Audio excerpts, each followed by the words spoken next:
राधे राधे, जय श्री कृष्णा। हम पढ़ रहे हैं श्रीमद् भगवत गीता के 6वें अध्याय का महात्म्य।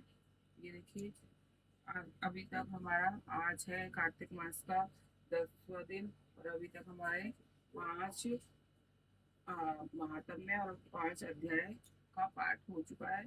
तो अब हम श्रीमद् भगवत गीता के 6ठे अध्याय का महात्म्य पढ़ेंगे। ओम नमो भगवते वासुदेवाय नमो, ओम नमो भगवते वासुदेवाय नमः।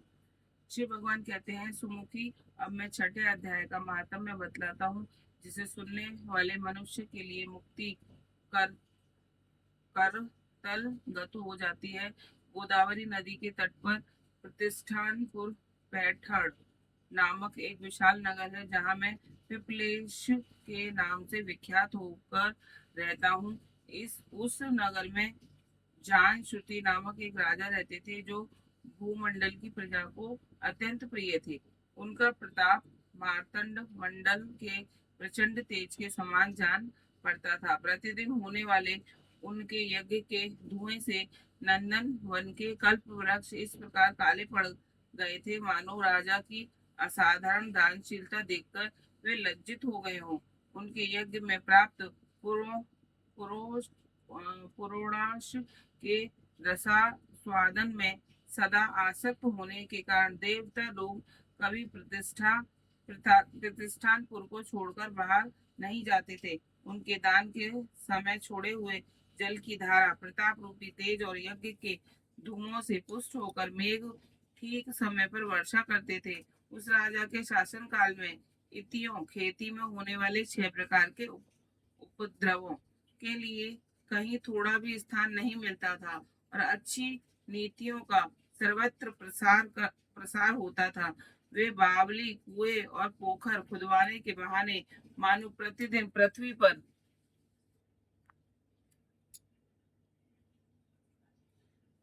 पृथ्वी के भीतर की निधियों का अवलोकन करते थे। एक समय राजा के दान, तप, यज्ञ और प्रजा पालन से संतुष्ट होकर स्वर्ग के देवता उन्हें वर देने के लिए आए। वे कमल कमल नाल के समान उज्जवल हंसों का रूप धारण कर अपनी पाखें हिलाते हिलाते हुए आकाश मार्ग से चलने लगे। बड़ी उतावली के साथ उड़ते हुए वे सभी हंस परस्पर बातचीत भी करते जाते थे। उनमें से भद्राक्ष आदि 2-3 हंस वेग से उड़कर आगे निकल गए। तब पीछे वाले हंसों ने आगे जाने वालों को संबोधित करते करके कहा, अरे भाई भद्राक्ष, तुम लोग वेग से चलकर आगे क्यों हो गए? यह मार्ग बड़ा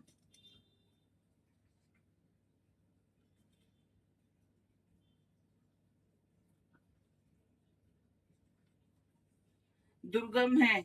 इसमें हम सबको साथ मिलकर चलना चाहिए। क्या तुम्हें दिखाई नहीं देता? ये सामने ही पुण्य मूर्ति महाराज जान श्रुति का तेज पुंज अत्यंत स्पष्ट रूप से प्रकाशमान हो रहा है। उस तेज से भस्म होने की आशंका है, अतः सावधान होकर चलना चाहिए। पीछे वाले हंसों के पीछे वाले हंसों के ये वचन सुनकर आगे वाले हंस हंस पड़े और उच्च स्वर से उनकी बातों की अवहेलना करते हुए बोले, अरे भाई, क्या इस राजा जानश्रुति का तेज ब्रह्मवादी महात्मा रेखक के तेज से भी अधिक तीव्र है? हंसों की ये बातें सुनकर राजा जानश्रुति अपने ऊंचे महल की छत से उतर गए और सुख पूर्वक आसन पर विराजमान हो अपने सारथी को बुलाकर बोले, जाओ महात्मा महात्मा रेखक को यहाँ ले आओ। राजा का यह अमृत के समान वचन सुनकर मह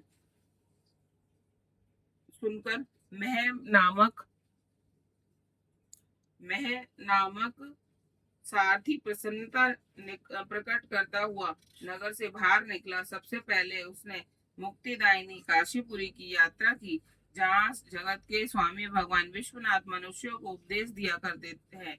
उसके बाद वह गया क्षेत्र में पहुंचा, जहाँ प्रफुल्ल नेत्रों वाले भगवान गदाधर संपूर्ण लोकों का उद्धार करने के लिए निवास करते हैं। तदंतर नाना तीर्थों में भ्रमण करता हुआ सारथी पाप नाशनी मथुरापुरी में गया। यह भगवान श्री कृष्ण का आदि स्थान है, जो परम महान एवं मोक्ष प्रदान करने वाला है। वेद और शास्त्रों में वह तीर्थ त्रिभुवनपति भगवान गोविंद के अवतार स्थान के नाम से प्रसिद्ध है। नाना देवता और ब्रह्मषि उसका सेवन करते हैं। मथुरा नगर कालिंदी यमुना यमुना के किनारे शोभा पाता है। उसकी आकृति अर्धचंद्र के समान प्रतीत होती है। वे सब तीर्थों के निवास से परिपूर्ण है। परम आनंद प्रदान करने के कारण सुंदर प्रतीत होता है। गोवर्धन पर्वत के होने से मथुरा मंडल की शोभा और भी बढ़ गई है। वह पवित्र वृक्षों और लताओं से आवृत है। इसमें 12 वन है। वह परम पुण्य में तथा सबको विश्राम देने वाले श्रुतियों के सारभूत भगवान श्री कृष्ण की आधार भूमि है। तत्पश्चात मथुरा से पश्चिम और उत्तर दिशा की ओर बहुत दूर तक जाने पर सारथी को काश्मीर नामक नगर दिखाई दिया। वहां शंख के समान उज्जवल गगनचुंबी महलों की पंक्तियां भगवान शंकर के अट्टहास की भांति शोभा कर पाती हैं। जहां ब्राह्मणों के शास्त्रीय आलाप सुनकर मूक मनुष्य भी सुंदर वाणी और पदों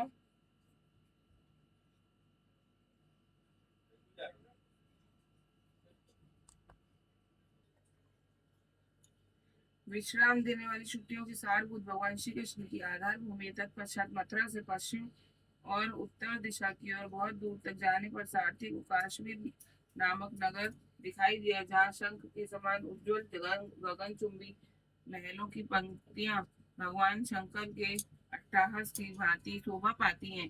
जहाँ ब्राह्मणों के शास्त्रीय आलाप सुनकर मूक मनुष्य भी सुंदर वाणी और पदों का उच्चारण करते हुए देवता के समान हो जाते हैं। जहाँ निरंतर होने वाले यज्ञ धूम से व्याप्त होने के कारण आकाश मंडल मेघों से घुलते रहने पर भी अपनी कालिमा नहीं छोड़ता। जहाँ उपाध्याय के पास आकर छात्र जन्मकालीन अभ्यास से ही संपूर्ण कलाएं स्वतः पढ़ लेते हैं, तथा जहाँ मणिकेश्वर नाम से प्रसिद्ध भगवान चंद्रशेखर देहधारियों को वरदान देने के लिए नित्य निवास करते हैं। काश्मीर के राजा माणिकेश ने दिग्विजय में समस्त राजाओं को जीत कर भगवान शिव का पूजन किया था। तभी से उसका नाम माणिकेश्वर हो गया था।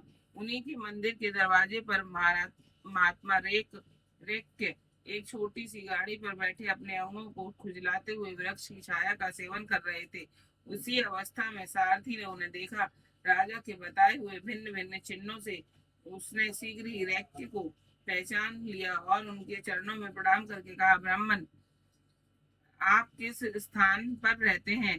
आपका पूरा नाम क्या है? आप तो सदा स्वच्छंद विचार विचरने वाले हैं, फिर यहाँ किस लिए ठहरे हैं?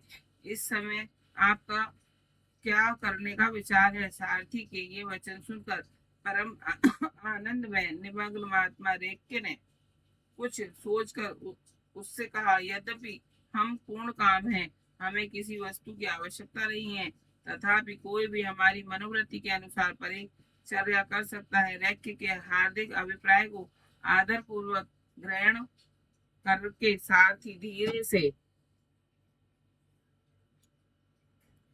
से राजा के पास चल दिया।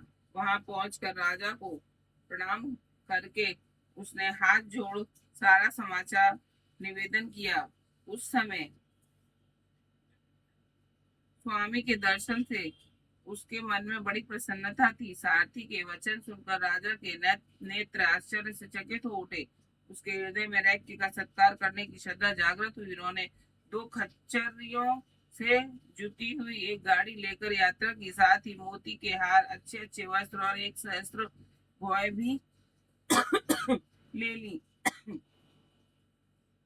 कश्मीर मंडल में महात्मा रैक्य जहाँ रहते थे, उस स्थान पर पहुंचकर राजा ने सारी वस्तुएं उनके आगे निवेदन कर दी और पृथ्वी पर पड़कर साष्टांग प्रणाम किया। महात्मा रैक्य अत्यंत भक्ति के साथ चरणों में पड़े हुए राजा जान श्रुति पर कुपित हो उठे और बोले, रे शूद्र, तू दुष्ट राजा है, क्या तू मेरा वृतांत नहीं जानता? ये खच्चरियों से जुटी हुई अपनी ऊंची गाड़ी ले जा, ये वस्त्र, ये मोतियों के हार और ये दूध देने वाली गौएं भी स्वयं ही ले जा।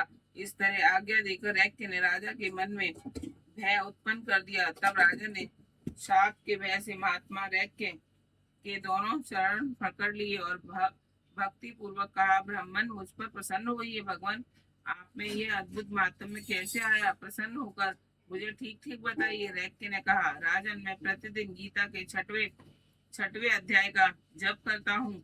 इसी से मेरी तेजो राशि देवताओं के लिए भी दुस्सह है। तदंतर परम बुद्धिमान राजा जान जान श्रुति ने यत्न पूर्वक महात्मा रैक्य से गीता के छठे अध्याय का अभ्यास किया। इससे उसे मोक्ष की प्राप्ति हुई। इधर रैक्य भी भगवान मणिकेश्वर के समीप मोक्षदायक गीता के छठे अध्याय का जप करते हुए सुख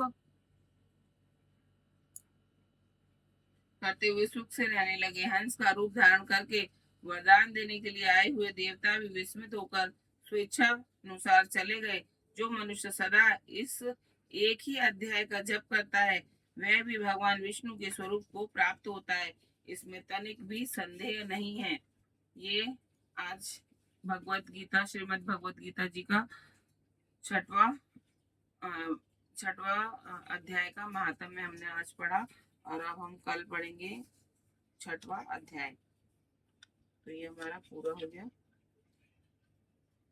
राधे राधे। जय श्री कृष्ण। ओम नमो भगवते वासुदेवाय। नमो नमो भगवते